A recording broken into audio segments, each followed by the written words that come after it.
vamos lá, eu convido você a abrir sua Bíblia lá em Malaquias. Nós estamos aí hoje a sexta aula, né? Pautada aqui em Malaquias. E o tema geral do nosso estudo é: será que vale a pena servir a Deus? Nós temos aí, às vezes, dificuldades financeiras, às vezes problemas na família, nós temos aí muitas vezes o nosso trabalho não é bem sucedido, às vezes passamos necessidades em várias áreas, a questão até da igreja, vira e mexe tem um problema, a questão da adoração também, nem sempre a gente está tão animado para isso, e aí hoje nós chegamos à situação da realidade do mal prosperando em nossa sociedade. Onde está a justiça de Deus se o mal prospera? Se Deus é tão bom, se Deus é soberano, se Deus é grandioso, se Deus é o Senhor dos senhores, por que o mal prospera? Por que as coisas ruins acontecem? E, em especial, acontece também com o justo, né? Porque se acontecesse coisa ruim só com o descrente, com uma pessoa que não teme a Deus, ainda você fala, opa, Deus está castigando. Mas acontece com o crente. Se Deus é bom, por que o crente fica doente? Por que acontecem situações adversas na vida daqueles que temem a Deus? Onde está a justiça de Deus nessa história toda? Essa é o tema, portanto, da nossa aula de hoje. Se você já se perguntou sobre isso, então você não pode perder aí a sequência. E eu convido você, então, a abrir a palavra do Senhor lá em Malaquias, capítulo 2. Nós vamos ler do verso 17, entrando no capítulo 3 aí e indo até o verso de número 6, ok? Nossa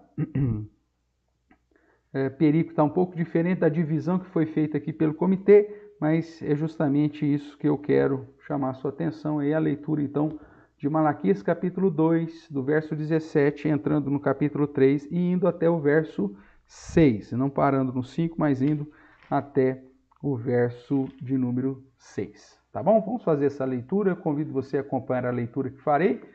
Diz assim a palavra do nosso Deus: enfadais o Senhor com as vossas palavras e ainda dizeis: em que o enfadamos? Nisto que pensais: qualquer que faz o mal passa por bom aos olhos do Senhor, e desses é que ele se agrada. Ou, onde está o Deus do juízo? Eis que eu envio o meu mensageiro, que preparará o caminho diante de mim. De repente virá ao seu templo o Senhor, a quem vós buscais, o anjo da aliança, a quem vós desejais. Eis que ele vem, diz o Senhor dos exércitos. Mas quem poderá suportar o dia da sua vinda? E quem poderá subsistir quando ele aparecer? Porque ele é como o fogo do ourives e como a potassa dos lavandeiros. Assentar-se-á como derretedor e purificador de prata. Purificará os filhos de Levi e os refinará como ouro e como prata. Eles trarão ao Senhor justas ofertas. Então a oferta de Judá e de Jerusalém será agradável ao Senhor, como nos dias antigos e como nos primeiros anos. Chegar-me-ei a vós outros para juízo. Serei testemunha veloz contra os feiticeiros, contra os adúlteros, contra os que juram falsamente, contra os que defraudam o salário do jornaleiro e oprimem a viúva e o órfão, e torcem o direito do estrangeiro, e não me temem, diz o Senhor dos exércitos, porque eu, o Senhor, não mudo. Por isso, vós, ó filhos de Jacó, não sois consumidos. Até aqui, irmãos, vamos trabalhar aí um pouquinho. Veja que nós já vimos que Malaquias trata de uma sentença, né? Para você que está chegando aí, que não pegou os primeiros estudos, depois eu convido você a dar uma olhadinha lá aqui na nossa página, na playlist Vale a Pena Servir a Deus, e se fazer aí uma maratona aí na sequência de estudos, né? Mas para que você que está chegando aí, se você olhar no capítulo 1, você tem lá sentença pronunciada pelo Senhor contra Israel. O livro de Malaquias, então, já é o acórdão, é a sentença de Deus para punir o seu povo, e depois nós temos diálogos, né, e argumentações onde Deus demonstra claramente por que ele está aplicando essa sentença do seu povo. E aqui essa sexta parte começa com a situação que a sentença de Deus sobre esse povo estava pautada no fato de que o povo de Deus estava enfadando o Senhor com as suas palavras. E aí as pessoas falam, mas vem cá, por que Deus está enfadado com aquilo que nós estamos falando? E aí Deus fala, é nisto que pensais. Qualquer que faz o mal passa por bom aos olhos do Senhor, e é desses em que ele se agrada. Onde está o Deus do juízo? Na perspectiva dessa geração, é que as pessoas, o mal, os ímpios, estavam desprezando Deus, estavam vivendo de qualquer forma, e Deus ainda estava abençoando. Os ímpios estavam prosperando, tudo que eles faziam dava certo, os inimigos, né, que eram um império aqui, já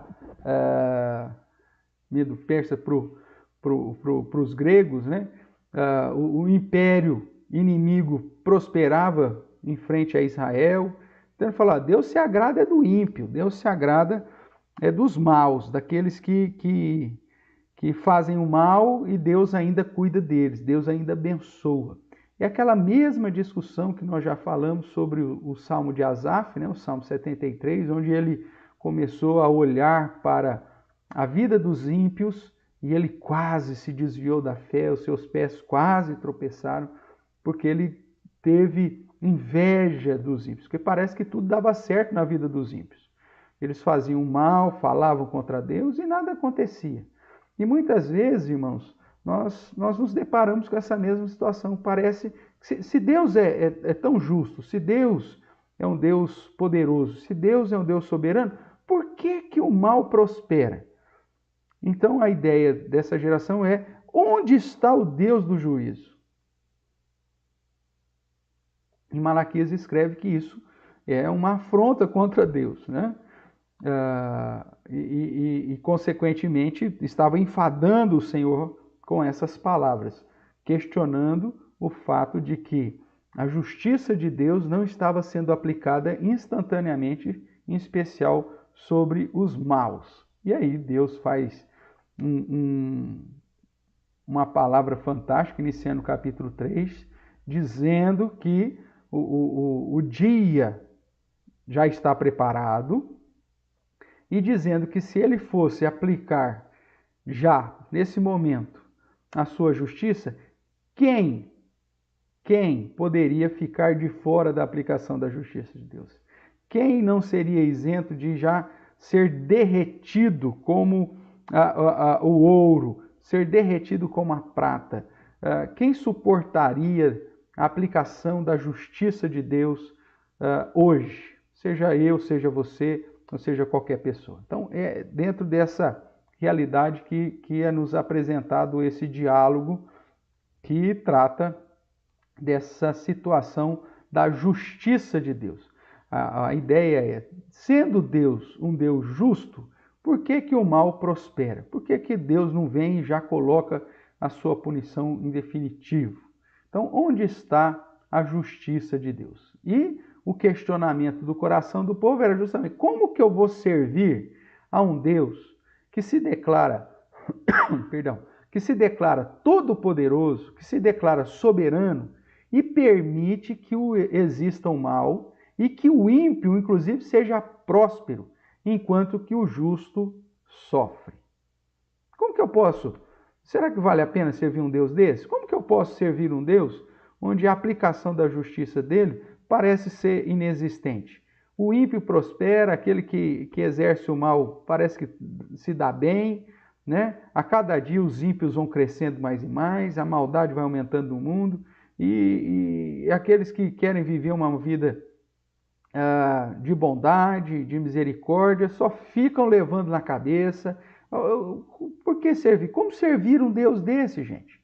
Então, esse era o questionamento, e aí é mais um dos motivos de Deus aplicar sua sentença, porque o povo não tinha entendido absolutamente nada.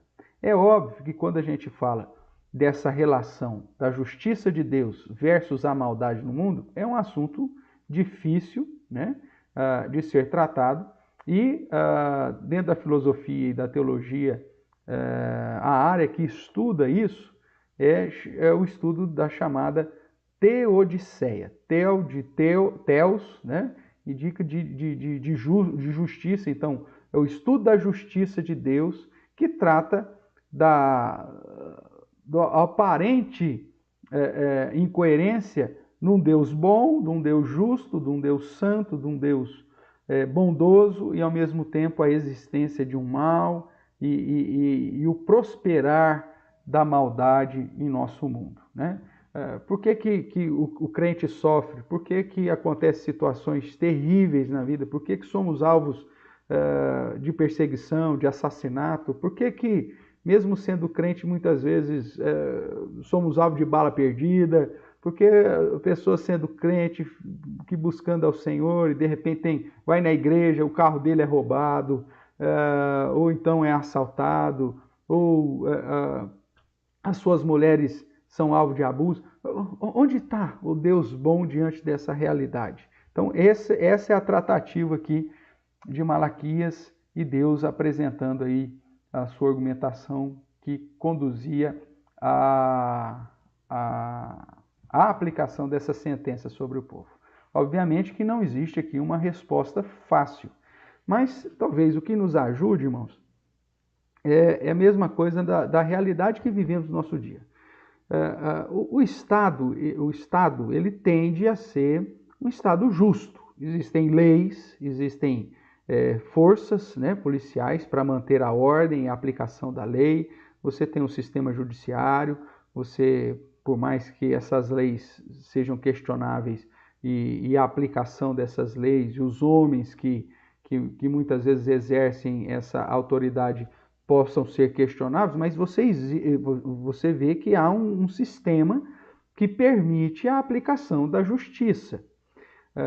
Se não houvesse isso, se não houvesse Estado, se não houvesse legislação, se não houvesse justiça, se não houvesse todo esse sistema, esse aparato para a aplicação da lei e da punição e das sanções sobre aqueles que inclusive desobedecem à lei em vigor, aí nós poderíamos dizer que é um Estado injusto, né?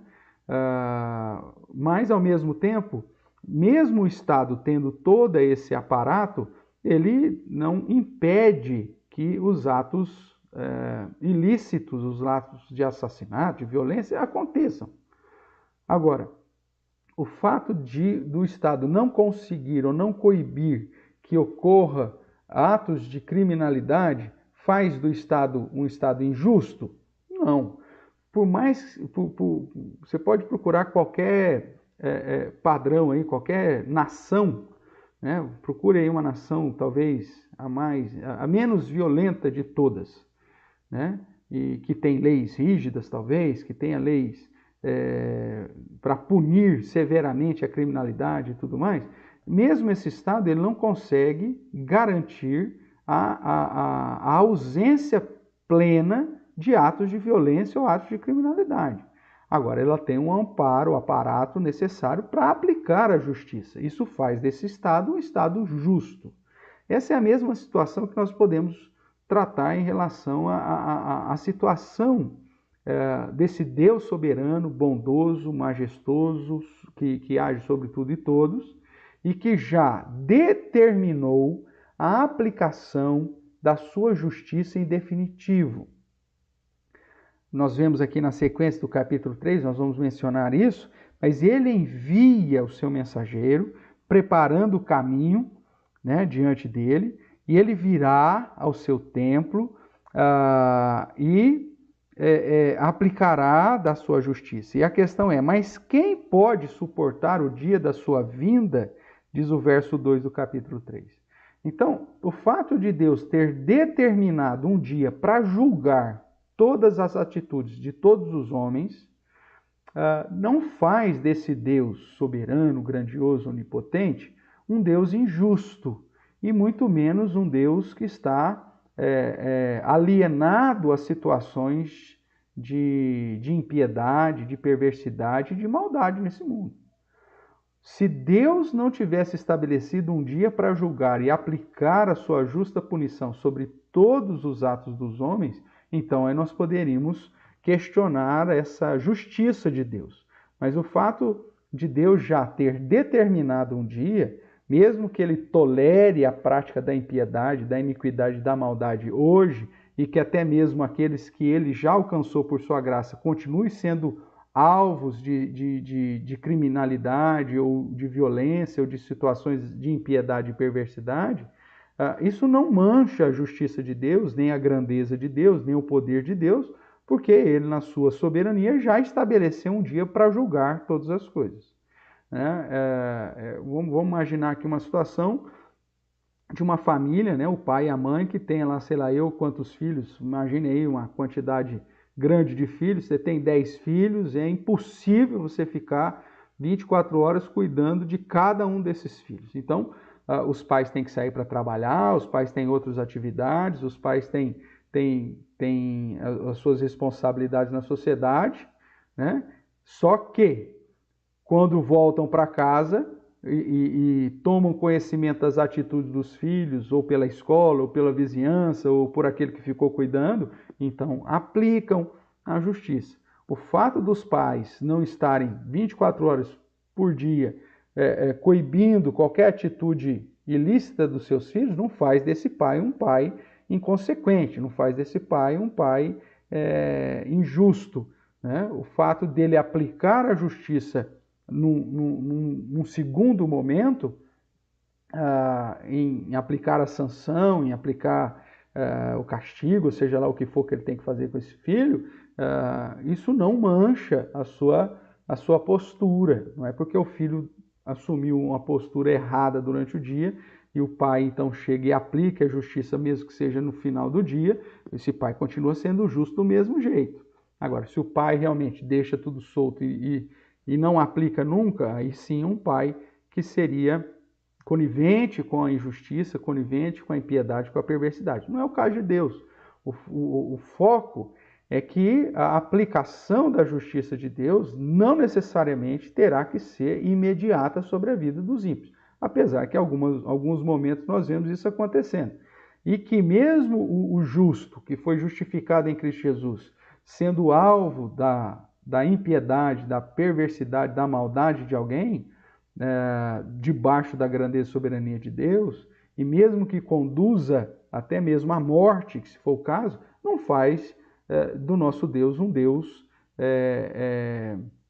frágil, um Deus que não tem o poder ou que não age da maneira como deveria agir, porque, na verdade, nesse período, Deus está dizendo que ele está com longanimidade aguardando o dia que há de aplicar justiça sobre todos os homens. Então, essa deve ser a linha para que você entenda que, mesmo com a existência do mal, da perversidade, da impiedade no mundo, Deus continua sendo justo, Deus continua sendo bom, Deus continua sendo soberano, grandioso, a sua justiça continua sendo exaltada, mesmo que seja aplicada só no último dia. Então vamos lá. Olhando aí para o contexto, nós para entender um pouquinho por que esse povo estava tão desanimado e tão buscando aí esse questionamento se valia a pena ou não servir a Deus, é que eles estavam vivendo dias de dificuldades. E as dificuldades levaram o povo a desanimar na fé. E, como nós já temos dito nossos últimos 6 encontros, o desânimo da fé levou esse povo a desprezar a pessoa de Deus, a desprezar a palavra de Deus e a desprezar a própria obra de Deus. O povo estava em crise devido à realidade da existência do mal e da prosperidade do ímpio, que pecava abertamente e não era castigado, enquanto que o justo estava sofrendo.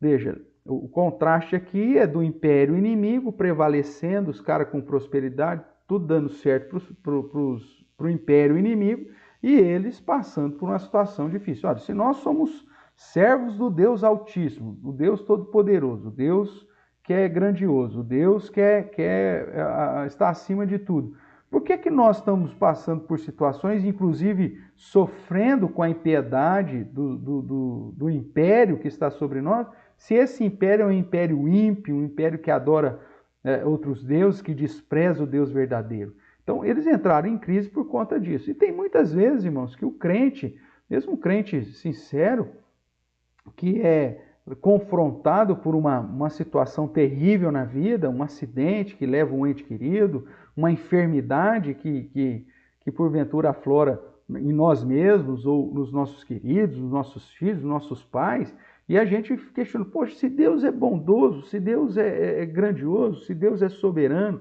se eu que tenho servido a Deus de uma maneira que eu entendo ser de todo o meu coração, como que o mal veio me atingir? Por que que o meu filho ficou doente? Por que a minha filha ficou doente? Por que que nasceu um filho com uma dificuldade ou com uma deficiência? Ou por que que agora o meu pai desenvolveu determinada enfermidade?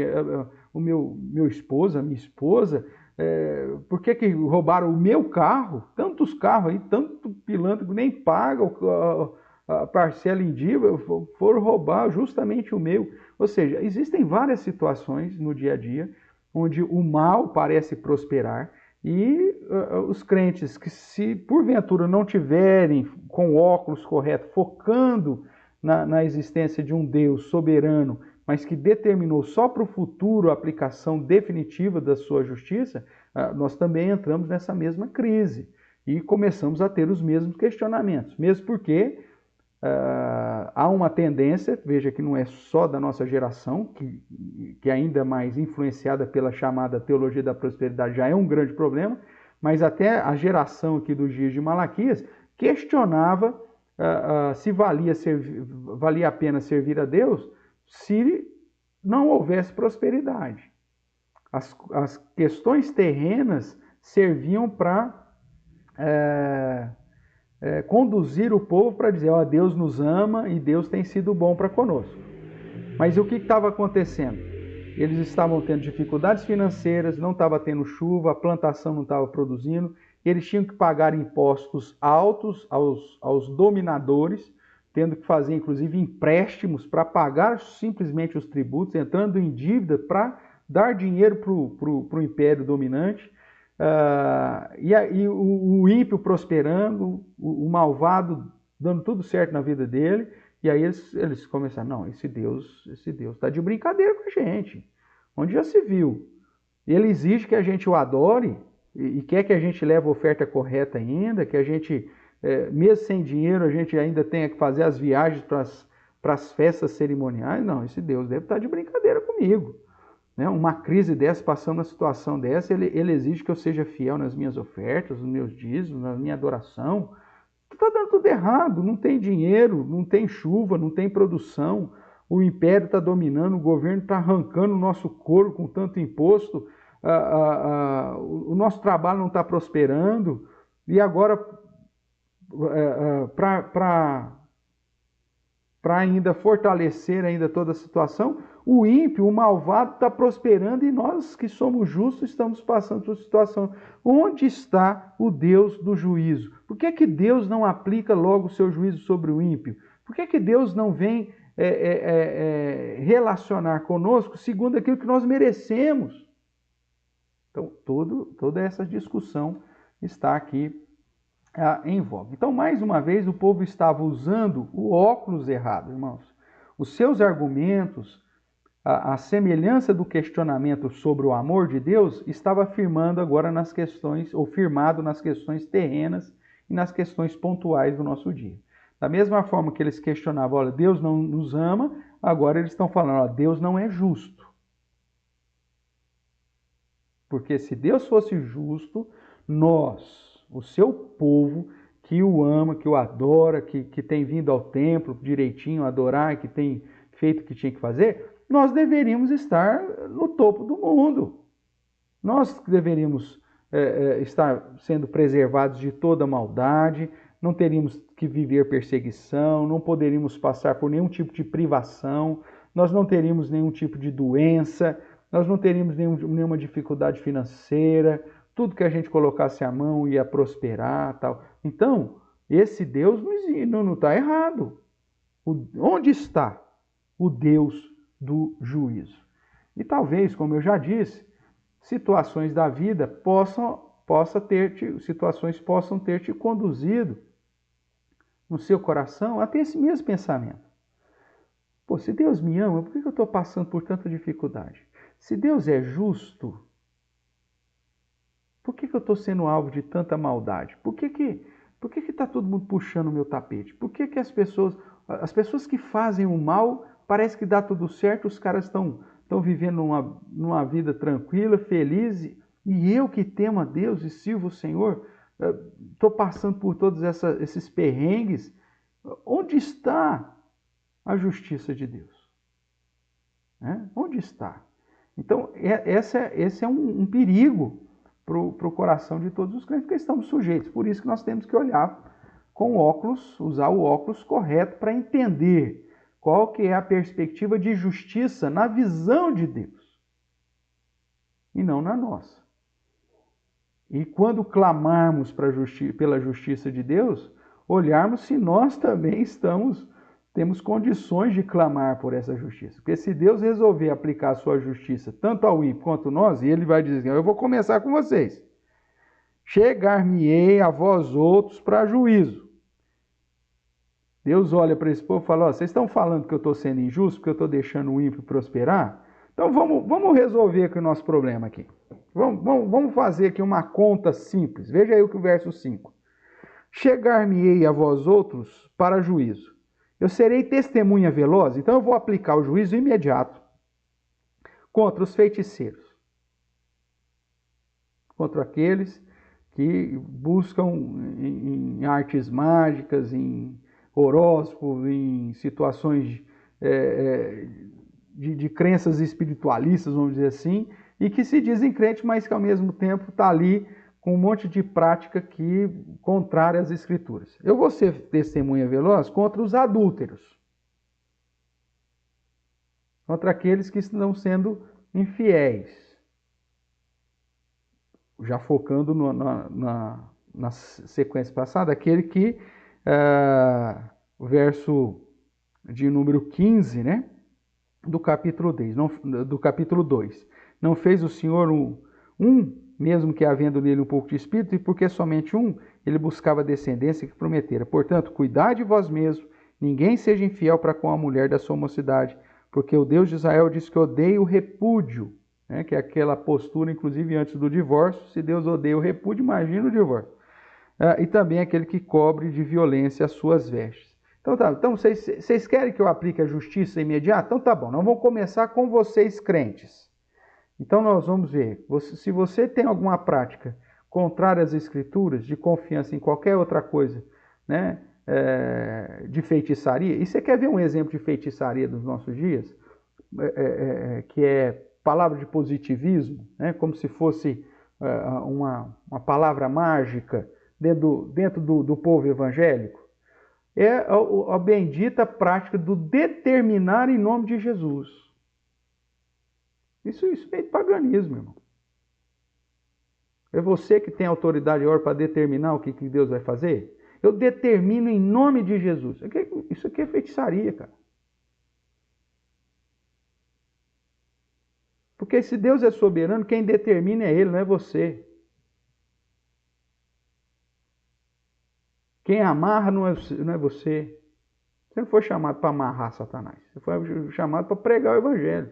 Então veja, dentro do próprio dito evangelho, você tem uma série de práticas relacionadas aí a práticas que não são bíblicas e que estão muito relacionadas a positivismo, a sua palavra tem poder.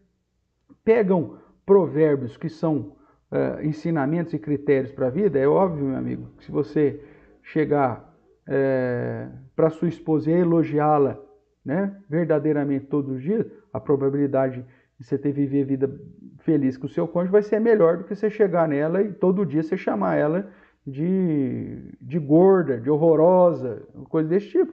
Então, ali é um princípio de provérbios que diz que a sua palavra vai ter consequências.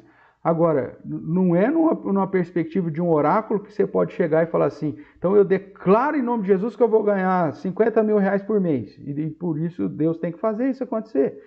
Isso são práticas que não estão de acordo com o princípio da palavra. E entra para o positivismo, entra para palavras de afirmação lá de poder, tararara, que estão relacionados a muitas questões, inclusive de feitiçaria. Aí Deus fala, então vamos resolver o nosso problema? Então tá, vou começar a julgar a partir de vocês. Como que está a sua vida com Deus? Como que está a sua vida na sociedade? Vamos fazer o seguinte, para a gente começar a resolver, para eu aplicar a justiça sobre o ímpio, então me dá aqui uma cópia da sua declaração de imposto de renda. Imagina se Deus fizesse isso, meu amigo, contigo.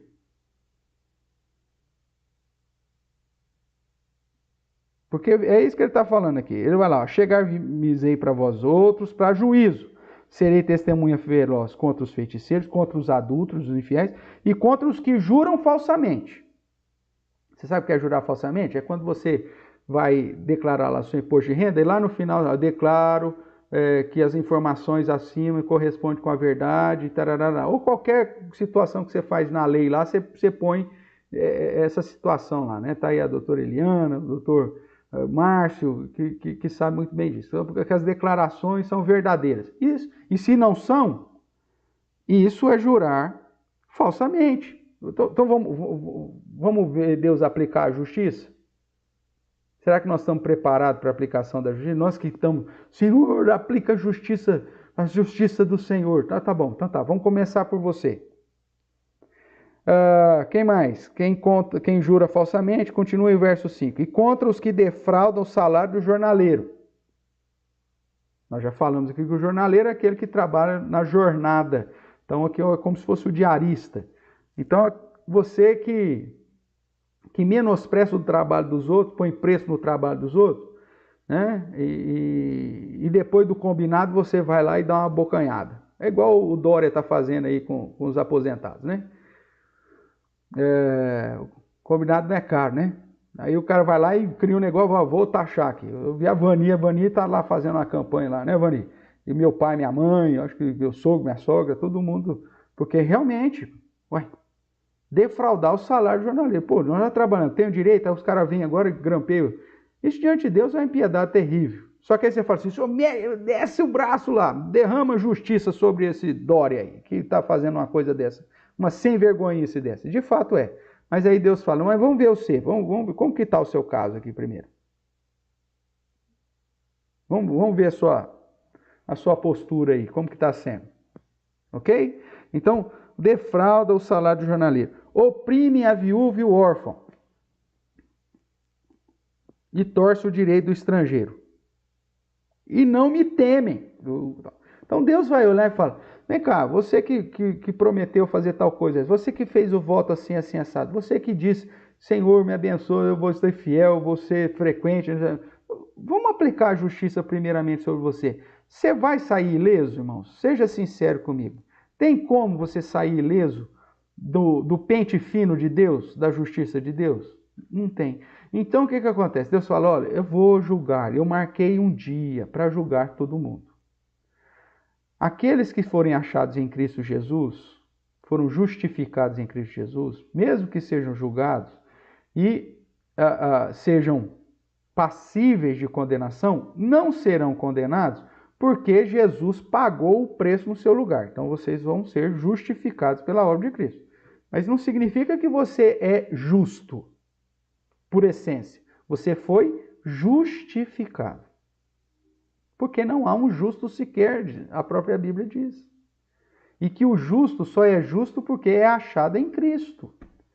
Então, quando nós muitas vezes nos levantamos diante das situações que acontecem, queremos a justiça de Deus.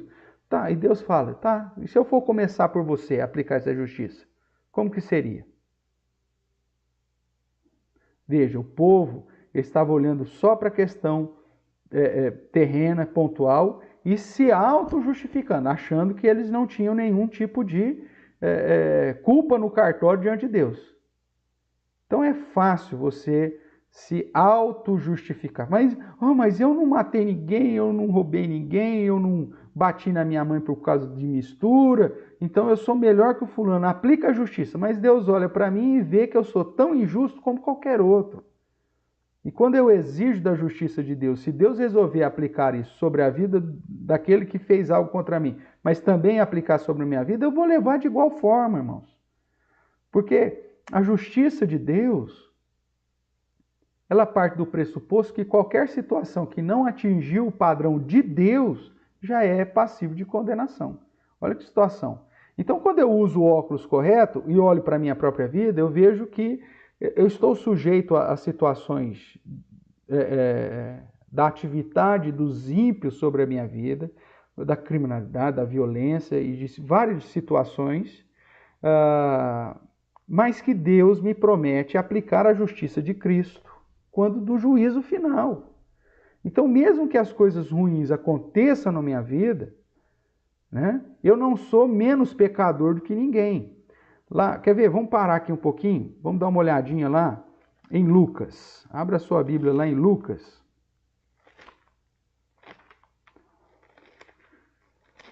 Primeira coisa que nós precisamos quebrar, irmãos, Desculpa. É Lucas 13. A primeira coisa que a gente precisa quebrar é essa autojustificação. Todos somos pecadores. E se Deus resolvesse aplicar justiça sobre todos, nós também receberíamos essa justiça de Deus e não sairíamos ilesos. Ou como diz aqui em Malaquias, quem poderá suportar o dia da sua vinda? E quem poderá subsistir quando ele aparecer? Somente aqueles que em Cristo foram alcançados pela sua graça. Porque se fôssemos nos apresentar segundo os nossos próprios méritos, meu amigo, ninguém, nós seríamos derretidos, nós seríamos refinados e nós seríamos detonados. Somente aqueles que foram purificados em Cristo Jesus, é nesse sentido que ele diz que purificará os filhos de Levi, porque agora somos todos sacerdotes, e aí podemos então trazer ao Senhor justas ofertas. Mas se não fosse em Cristo, minha adoração não estiver em Cristo, não tem valor nenhum, ok? Mas veja aqui comigo então, Lucas capítulo 13, uma situação que Jesus viveu nos seus dias. Naquela mesma ocasião, chegando alguns, falavam a Jesus a respeito dos galileus, cujo sangue Pilatos misturara com os sacrifícios que os mesmos realizavam. Alguns galileus foram adorar a Deus, foram apresentar alguns sacrifícios. Pilatos mandou uma tropa lá e matou todo mundo, misturando o sangue das pessoas com o sangue das ofertas que eles estavam trazendo a Deus, lembrando que nesse momento a oferta ainda era de holocausto. Então, os caras foram adorar, e aí Pilatos entrou com seus guardas e mataram todo mundo. Onde está a justiça disso? Aí perguntaram, né, para Jesus, por que Deus permite uma situação dessa? E Jesus, porém, lhes respondeu, pensai que esses galileus eram mais pecadores do que todos os outros galileus, por terem padecido essas coisas? Não eram, eu vou lá afirmo. Se, porém, não vos arrependerdes, todos igualmente perecereis. Ou cuidais que aqueles 18, por isso que eu confundi aqui com o capítulo 18, né? Ou cuidais que aqueles 18 sobre os quais desabou a torre de Siloé e os matou, eram mais culpados do que todos os outros habitantes de Jerusalém? Não eram, eu vou lá afirmo. Não, eu vou lá afirmo, mas se não vos arrependerdes, todos igualmente perecereis. O que Jesus está falando é o seguinte, aconteceu algo mal terrível na vida desses galileus que estavam adorando a Deus. E isso aconteceu terrível porque eles eram mais pecadores? Não, todos somos iguais. Caiu uma torre, matou 18 em Jerusalém. Esses 18 eram mais pecadores? Não, era a mesma coisa. Todos precisam de arrependimento. Então, as situações adversas, irmãos, a violência, ou a situação de maldade, ou uma situação que foge do nosso controle, que conduz à morte, como essa situação aqui que matou 18 que estavam lá trabalhando na Torre de Siloé, ou estavam perto da Torre de Siloé, não sei, né? Não é dado esse detalhe, mas que com o desabamento da torre, eles não eram nem mais justos, nem menos justos que ninguém, porque todos nós estamos sujeitos a isso. Então, é esse o óculos que nós temos que colocar. Você não é a última bolacha do pacote. Você não é o bambambam. Bam, bam. Todos nós estamos sujeitos a recebermos qualquer situação de adversidade. E mesmo que venha todas as situações adversas, que o ímpio prevaleça sobre nós, que o criminoso nos atinja, que a violência bata a nossa porta, Deus continua sendo justo, porque no dia final, Deus vai aplicar a sua justiça sobre todos. E nós que estivermos recebidos a justiça em Cristo, seremos justificados em Cristo e receberemos o benefício que Cristo alcançou por nós. E os ímpios receberão a sua justa punição para toda a eternidade. Agora, exigir que hoje não exista mal e que Deus aplique o castigo instantaneamente sobre todos aqueles que, porventura, pratiquem perversidade no dia de hoje, é justamente desprezar essa grandeza e soberania de Deus que determinou um dia para fazer. E que aqueles que fazem o mal estão ali ajuntando sobre si condenação. E aqueles que, mesmo que vivam de modo justo, temente a Deus, buscando a Deus, mas que são alvo da criminalidade, da violência, da maldade de alguém, esses vão ser preservados no futuro. Por isso que Deus fala, não temeis, Jesus fala, né? Não temeis aquele que pode tirar a tua vida ou matar o teu corpo, porque eles não podem matar a tua alma. E o foco, irmãos, é na eternidade. Se Cristo já pagou o preço, alto preço na cruz para a vida eterna, mesmo que alguém tire a minha vida, o físico, a vida espiritual já está garantida, a vida eterna está garantida. E mesmo que eu seja alvo de uma situação de violência ou de maldade, eu também não sou justo em mim mesmo. Né? E mesmo aqueles que falam, nossa, mas uma criancinha, mataram uma criancinha, um bebezinho de colo. Irmãos, nós nascemos condenados e nós nascemos sujeitos a toda e qualquer situação de adversidade. A aplicação da justiça de Deus vai ser no dia final. É por isso que ele envia o seu mensageiro e que prepara o caminho diante de mim. E ele virá para aplicar a sua justiça em definitivo. Então, aqui estamos sujeitos a todas as situações de adversidade. Vamos caminhar então, entendendo um pouquinho mais a mensagem de Malaquias. Espero que eu já tenha caminhado de certa forma. Eu sei que é difícil muitas vezes compreender isso, né? De aceitar muitas vezes, porque a gente tem aí uma tendência, uma inclinação, né? A autojustificação. Mas eu sou um cara tão bonzinho, não merecia passar por nenhuma situação adversa. Irmãos, todos nós somos pecadores, ok? Vamos lá, a mensagem de Malaquias então. Nessa quinta parte do diálogo entre Deus e seu povo, o assunto, como eu já disse, é a justiça de Deus. Se Deus é justo, por que acontece tanta injustiça no mundo? O reverendo Augusto Nicodemos, no livro O Culto Segundo Deus, né, que é esse que nós mencionamos aqui, deixa eu pegar ele aqui para você ver, para quem está chegando aí, O Culto Segundo Deus, que é, na verdade, um comentário sobre o livro de Malaquias, dando ênfase no culto. E nós estamos dando ênfase no servir a Deus e agregando umas outras coisas aí no nosso curso, tá bom? Mas vamos lá.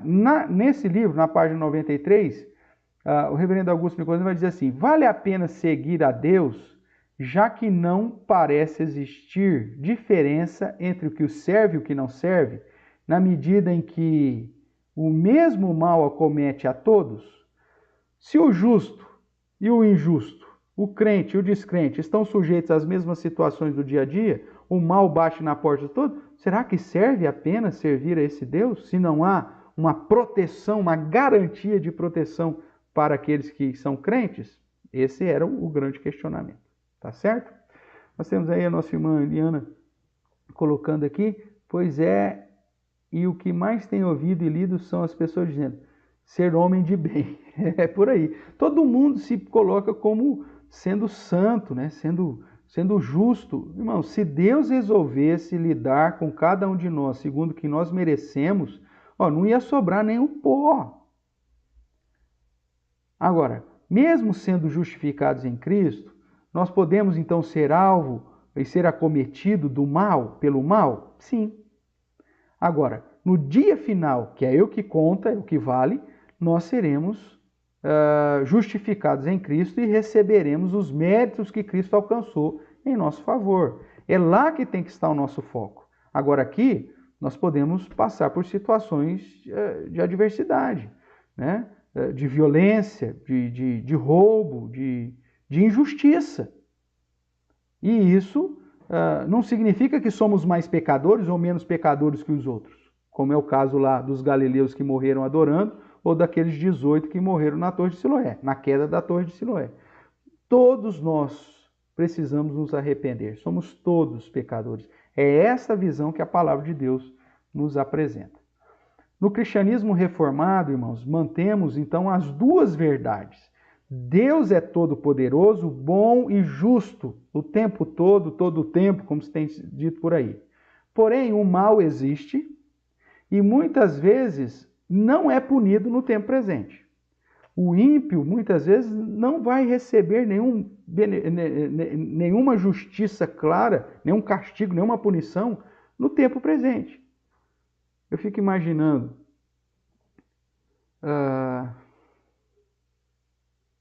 talvez eu possa estar falando besteira aqui, se eu tivesse você releve. Mas eu fico imaginando, por exemplo, o Pinochet no Chile. Não conheço muito da história, então por isso eu posso estar falando besteira. Mas o cara, pelo que eu sei da história, então foi um ditador terrível, matou um monte de gente, ok? Foi inclusive condenado, né, pelas suas práticas durante os anos de tal.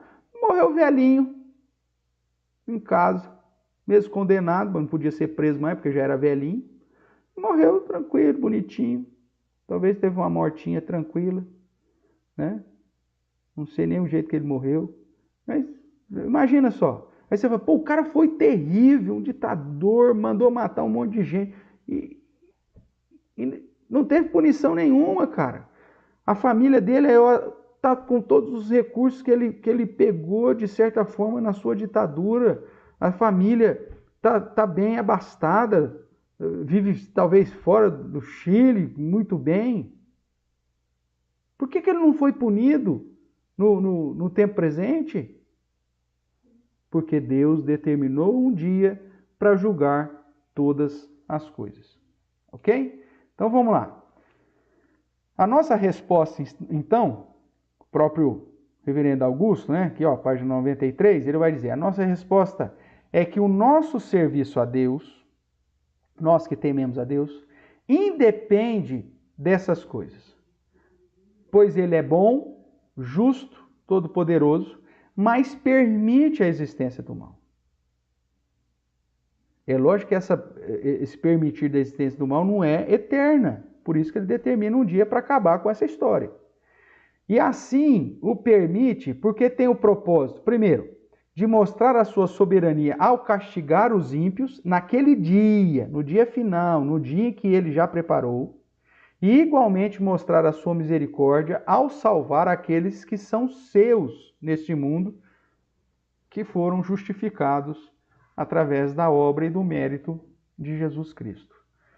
Deus assim determinou. Um dia, o dia do juízo, o dia final, um dia que ele resolveu aplicar a sua justiça em definitivo sobre os ímpios e sobre os que foram justificados em Cristo Jesus.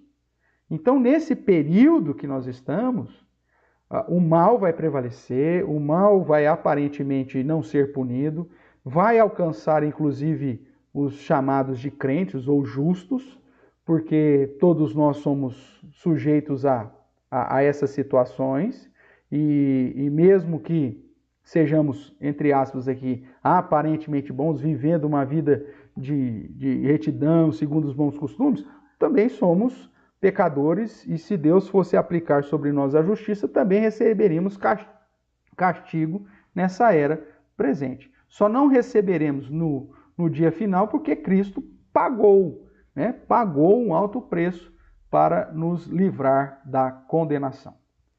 Tudo bem até aqui, irmãos? Se você tiver alguma dúvida, aproveita. Eu sei que é um assunto, né, que exige aí muito do nosso pensar, muitas vezes, vai contra até a nossa nosso senso de justiça, né? Porque o nosso senso de justiça também é falho.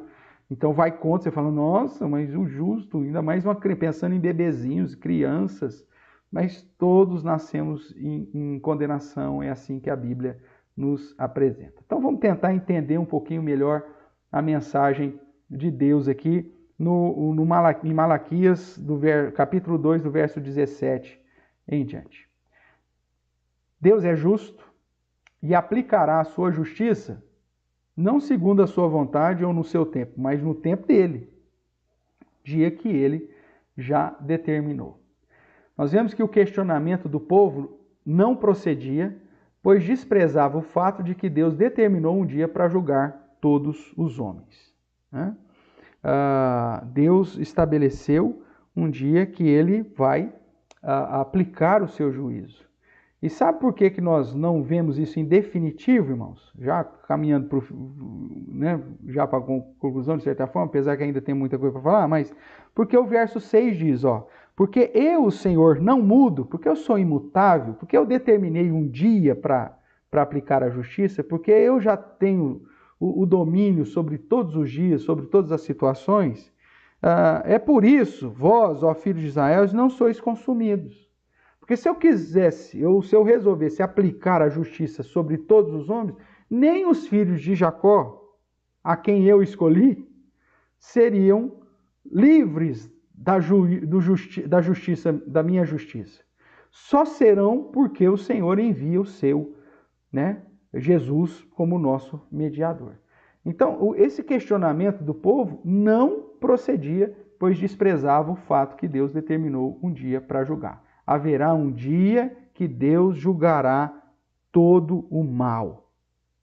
E nesse dia, então, nós veremos a diferença. É o que ele vai depois falar, mais no final aqui de Malaquias, né?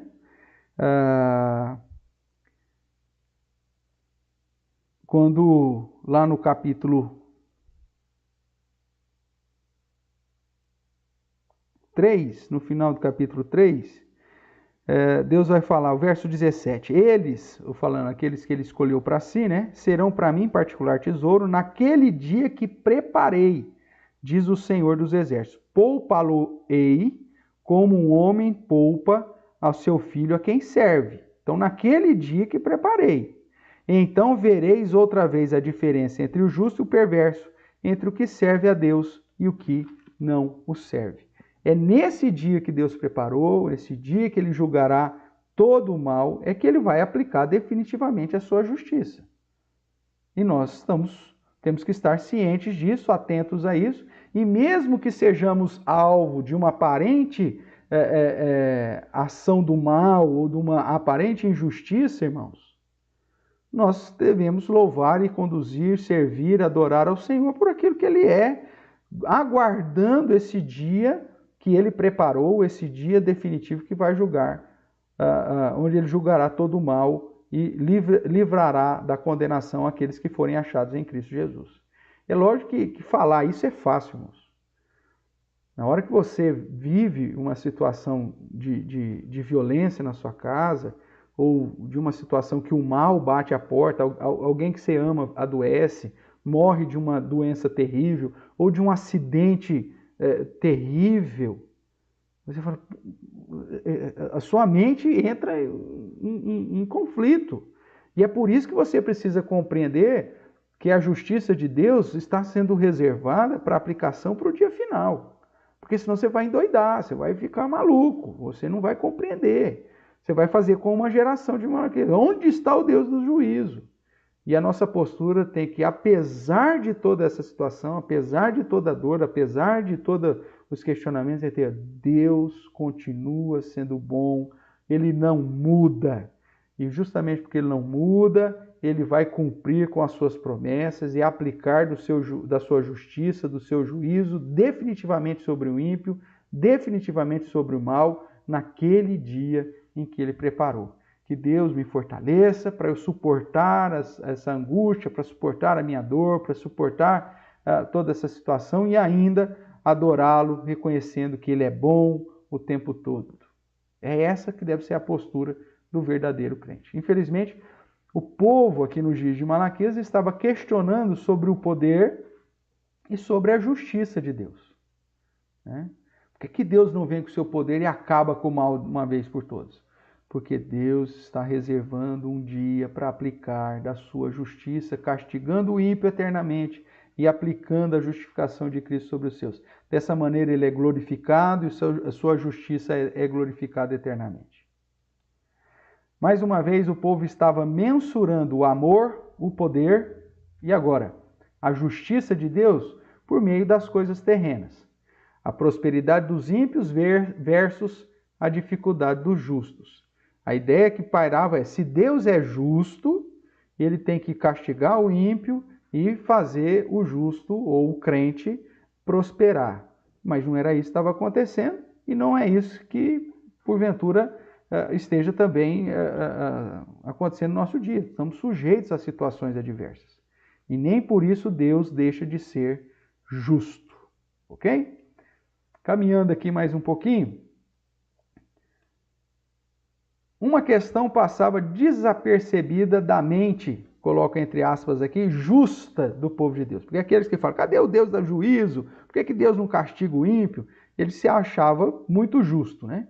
Mas uma coisa estava passando desapercebida. Quem de fato é justo diante de Deus para merecer qualquer tipo de bênção temporal? É aquilo que nós já falamos no início. Será que se Deus se achegar a nós outros para juízo, para ser testemunha veloz contra nós, olhando para a nossa vida, olhando para a nossa prática, olhando para o nosso dia a dia, olhando para aquilo que a gente faz, deixa de fazer, para o cumprimento ou não dos nossos votos, será que existiria alguém entre nós digno de sermos alvos da justiça de Deus e não receberíamos nenhum tipo de punição? É claro que não. A própria Bíblia diz que todos pecaram e carecem da glória de Deus. Que a justificação, segundo Paulo, só é possível mediante a obra de Cristo Jesus. E que se Deus fosse aplicar aquilo que nós merecemos, todos nós estaríamos no inferno. Todos nós estaríamos em condenação eterna. Só não estamos porque Cristo pagou um preço por alguns que ele mesmo separou para a sua própria honra e glória. Agora, os ímpios, os perversos, os malvados vão viver na sua impiedade, vão continuar vivendo na sua impiedade, como Apocalipse fala. O justo, que foi justificado em Cristo, deve viver na sua obediência e santidade, mesmo que tudo dê errado na nossa vida, irmãos. Porque nós não servimos a Deus pelas bênçãos e pelos livramentos desta era presente, mas sim da promessa da vida eterna, do livramento da condenação eterna. Da condenação que virá sobre todos aqueles no dia que Deus preparou. Agora, a nossa mente não foi preparada para entender isso. E é por isso que a gente tem dificuldade. E aí, quando as situações adversas acontecem na nossa vida, a gente, por quê? Né? A gente, cadê o Deus do juízo? Está no lugar onde sempre esteve, porque ele não muda. E a sua postura vai ser sempre a mesma até o dia final. E mesmo que aconteça qualquer situação sobre a nossa vida, ele continuará sendo digno de todo louvor, de toda adoração, continuando sendo justo, continuando sendo bom, continuando sendo eterno, poderoso e todo suficiente, todo poderoso. Porque nós, infelizmente, irmãos, somos condenados e inclinados para o mal. Então, esta foi a resposta de Deus. Veja aí, vamos transliterar, né? Estão dizendo que eu não sou justo. Aí Deus diz, pois bem, vou começar a retribuir a cada um segundo o que é justo. Mas eu vou começar com vocês, crentes. E aí, o que vocês acham? Alguém suportaria? Alguém ficaria de pé? Alguém não seria achado justo realmente? É óbvio que não. Então veja aí, o verso, capítulo 3. Eis que envio Malaquias, ou o meu mensageiro, que preparar o caminho diante de mim. E de repente virá o seu templo o Senhor, a quem vós buscais, o anjo da aliança, a quem vós desejais. E eis que ele vem, diz o Senhor dos exércitos. Mas quem poderá suportar o dia da sua vinda? E quem poderá subsistir quando ele aparecer? Tem alguém, por si só, que pode comparecer na presença de Deus ou pode se colocar em pé diante de Deus? Apocalipse faz essa mesma questão, ele diz, somente aqueles que foram lavados no sangue do Cordeiro podem se colocar de pé diante do Senhor. Porque estão de pé diante do Senhor, não por suas próprias obras, mas pelas obras daquele que o salvou. Então, quando nós exigimos a aplicação da justiça de Deus, se Deus resolvesse aplicar essa mesma justiça em nós, irmãos, nós também não ficaríamos de pé. E aí ele continua dizendo, porque ele é como o fogo do ourives e como a potassa dos lavandeiros. Assentar-se-á como derretedor e purificador de prata, purificará os filhos de Levi e os refinarás como o ouro com o prata. E eles trarão ao Senhor justas ofertas. Aqui está já apontando para a obra de Cristo em favor dos crentes. Nós só somos justos porque Ele nos justificou. Então a oferta de Judá e Jerusalém será agradável ao Senhor como nos dias antigos, como nos primeiros anos, provavelmente referindo-se antes da queda. Chegar-me-ei a vós outros para juízo, serei testemunha veloz contra o feiticeiro, os adúlteros, os que juram falsamente, os que defraudam o salário do jornaleiro, que oprime a viúva, o órfão e torce o direito do estrangeiro. E não me temem, diz o Senhor dos Exércitos. Porque, aí ele responde, e porque eu sou o Senhor e eu não mudo, é por isso que vós, ó filhos de Jacó, não sois consumidos.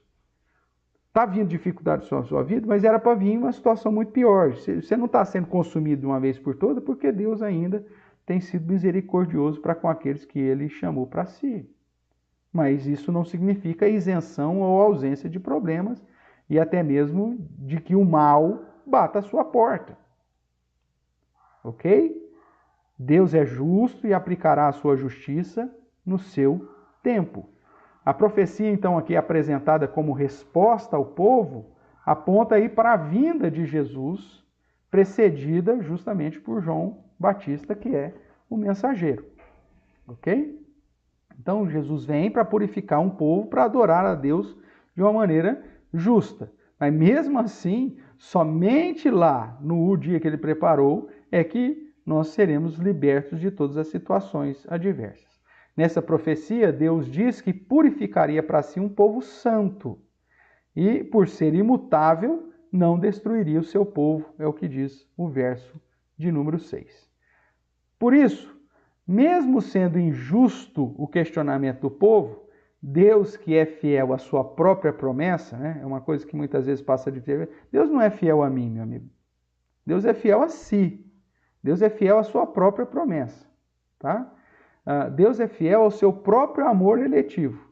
E porque Deus é imutável e Ele é fiel à sua própria promessa e seu amor de eleição ou eletivo, é que então nós temos a garantia da salvação final.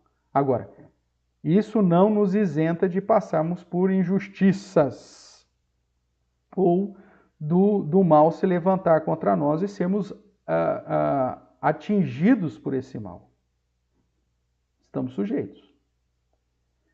Deus é justo, aplicará a sua justiça no seu tempo. Aprendemos que antes de julgar Deus injusto diante do aparente avanço do mal e da prosperidade do ímpio, que tudo faz e nunca recebe castigo, nós devemos, primeiro, olhar para nós mesmos e ver se podemos nos considerar santos por nós mesmos. Você é justo por si só?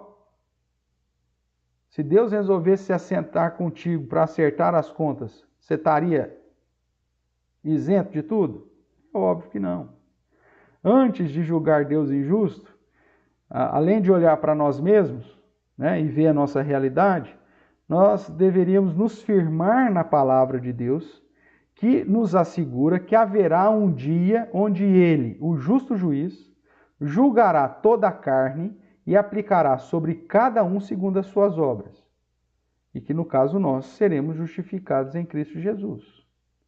E, por isso, antes de julgar Deus injusto, devemos reconhecer que a obra de Jesus purifica a todos quanto Ele mesmo chamou para a sua glória. Se temos a certeza da salvação, não está nos nossos próprios méritos, mas nos méritos de Cristo. Enquanto estivermos nessa era presente, estamos sujeitos a todos os tipos de sofrimento. É isso que o apóstolo Paulo vai falar lá em Romanos capítulo 8, que inclusive nós vamos gemer, mas que o Espírito Santo também vai estar conosco, nos consolando com gemidos inexprimíveis, para que ele venha nos sustentar, para que a gente possa suportar. E mesmo que todas as coisas sejam terríveis, nós somos mais do que vencedores em Cristo Jesus. E que nada e ninguém pode nos separar do amor de Deus, nem mesmo a violência ou a morte.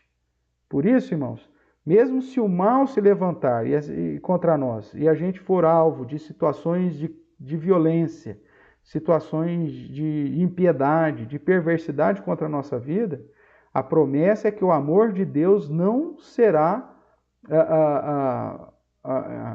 ausentado de nós. E mesmo que essa situação aconteça, nós somos mais que vencedores em Cristo Jesus, que nos amou, garantindo a salvação eterna. Concluindo, vamos lá. O dia da justiça de Deus, né? Tem um texto aí de Lucas 18, dá uma olhadinha lá comigo. Lucas 18, verso 7. Nós temos aqui a parábola do juiz iníquo, que é uma parábola inversa, né? É óbvio que Deus não é comparado ao juiz iníquo, é justamente o contrário dele. E por isso o verso 7 nos diz: não fará Deus justiça aos seus escolhidos, que a ele clamam dia e noite, embora pareça demorado em defendê-los? Ainda parece, mas não, é porque Deus determinou um dia para que isso seja realizado. Então, enquanto nós vivemos aqui, estamos sujeitos a todas as adversidades da vida. Deus continua e sempre será extremamente justo. Ele diz no verso 6, né, do capítulo 3 de Malaquias: porque eu, o Senhor, não mudo, por isso vós, ó filhos de Jacó, não sois consumidos. Dentro aí de aspas aí, né, eu coloco: mesmo que os ímpios aparentemente prosperem e permaneçam imunes em seus pecados, mesmo que os justificados em Cristo Jesus sofram nesse mundo e passem por dificuldades, nós devemos colocar os nossos olhos no julgamento final e assim adorar e servir ao Senhor nosso Deus, independente das situações dessa vida. É o que fez Asaf no Salmo 73, o verso 19. Ele quase se desviou, ele quase desistiu da fé, porque ele via o ímpio prosperando. O verso 17 diz: até que me atinei para o fim deles, para o dia final, onde eles seriam julgados definitivamente. Essa deve ser a nossa postura, porque Deus é extremamente justo, ele não muda, e justamente por não mudar, nós não somos consumidos. Hoje, somos justificados em Cristo para adorá-lo em espírito e em verdade, independentemente das circunstâncias. Mesmo que a violência nos alcance, mesmo que o mal bata à nossa porta, mesmo que a perseguição, mesmo que a impiedade prevaleça sobre nós e o injusto pareça tirar proveito da nossa vida, mesmo assim Deus continua sendo bom, continua sendo justo, continua sendo digno de ser louvado e adorado, porque nele e somente nele nós somos mais que vencedores. Nós desfrutamos da certeza da salvação justamente pela imutabilidade de Deus e temos a certeza de que o mal deixará de existir e os maus receberão o que é justo também por essa mesma imutabilidade. Respondendo à pergunta inicial, vale a pena servir a Deus, mesmo quando a injustiça parece prevalecer? Sim, vale a pena servir a Deus, pois um dia a sua justiça será manifestada totalmente, integralmente, para toda a eternidade. Para encerrar, irmãos, eu quero ler contigo Romanos, capítulo 8. A partir do verso 18. Abra lá, por favor, Romanos capítulo 8, no verso 18 em diante.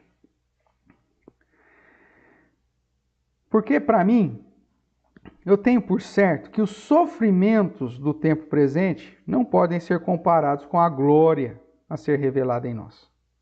A ardente expectativa da criação aguarda a revelação dos filhos de Deus, pois a criação está sujeita à vaidade, não voluntariamente, mas por causa daquele que a sujeitou, na esperança de que a própria criação será redimida do cativeiro da corrupção para a liberdade da glória dos filhos de Deus.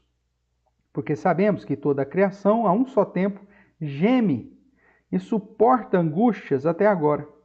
E não somente ela, mas também nós, que temos as primícias do Espírito, igualmente gememos em nosso íntimo, aguardando a adoção de filhos, a redenção do nosso corpo. Ou seja, enquanto estamos aqui, meu amigo, é só sofrimento. Porque na esperança fomos salvos. Ora, esperança que se vê não é esperança, pois o que alguém vê, como espera? Mas se esperamos o que não vemos, com paciência o aguardamos. Também o Espírito, semelhantemente, nos assiste em nossa fraqueza, porque não sabemos orar como convém, mas o Espírito intercede por nós sobremaneira com gemidos inexprimíveis. E aquele que sonda os corações sabe qual é a mente do Espírito, porque segundo a vontade de Deus é que ele intercede pelos santos. Sabemos que todas, presta atenção, todas as coisas cooperam para o bem daqueles que amam a Deus, daqueles que são chamados segundo o seu propósito.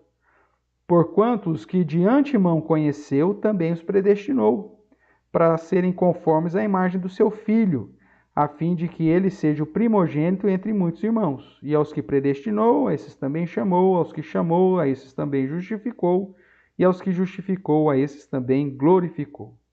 Que diremos, pois, à vista dessas coisas? Se Deus é por nós, quem será contra nós?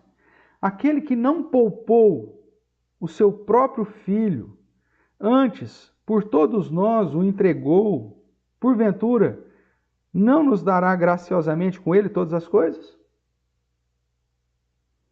Quem intentará acusação contra os eleitos de Deus? É Deus quem os justifica. Quem os condenará? É Cristo, quem morreu, ou antes, que ressuscitou, o qual está à direita de Deus e também intercede por nós. Quem nos separará do amor de Cristo? Será a tribulação? A angústia? A perseguição? Ou fome? Ou nudez? Ou perigo? Ou espada, que aqui é sinônimo de morte? Como está escrito: por amor de ti somos entregues à morte o dia todo.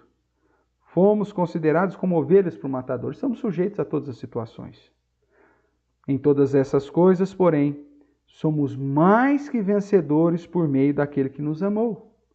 Porque eu estou bem certo que nem a morte, nem a vida, nem os anjos, nem os principados, nem as coisas do presente, nem do porvir, nem os poderes, nem altura, nem profundidade, nem qualquer outra criatura poderá separar-nos do amor de Deus que está em Cristo Jesus, nosso Senhor.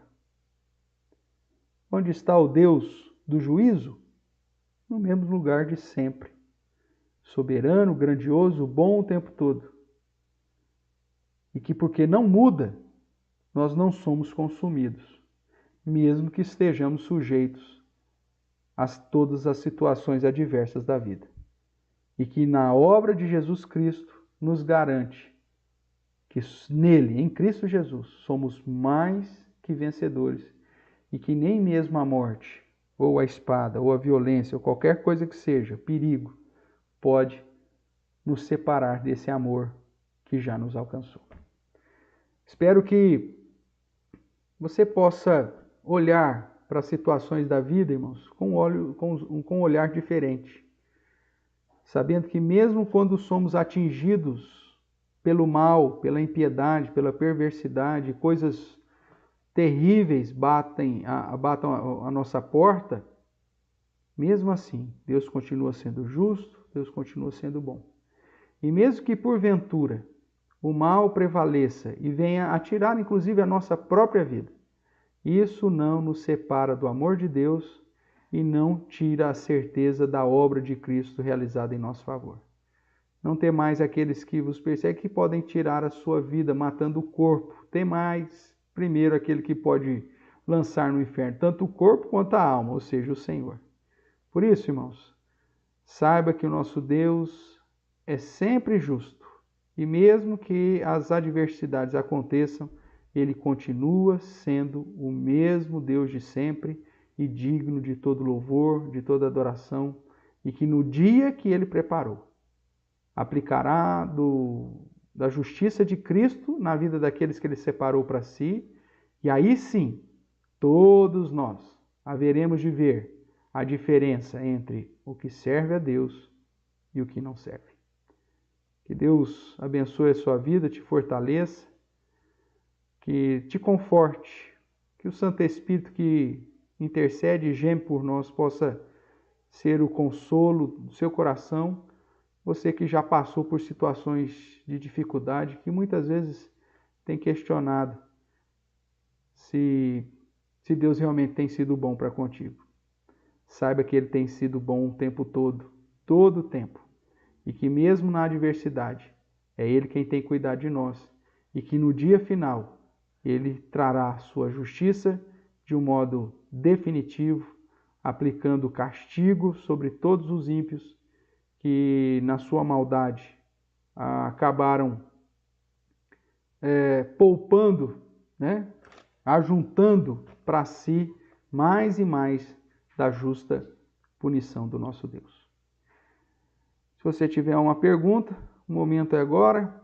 Se não, eu agradeço aí mais uma vez a sua presença, encerrando aí a nossa aula de hoje. Nós vamos fazer uma oração, clamando para que Deus tenha misericórdia de nós, nos fortaleça e que apesar de todas as situações dessa vida, nós possamos ainda permanecer com o nosso coração íntegro na presença do Senhor, no sentido de reconhecê-lo como Deus todo-poderoso, justo, bondoso, apesar de todas as adversidades.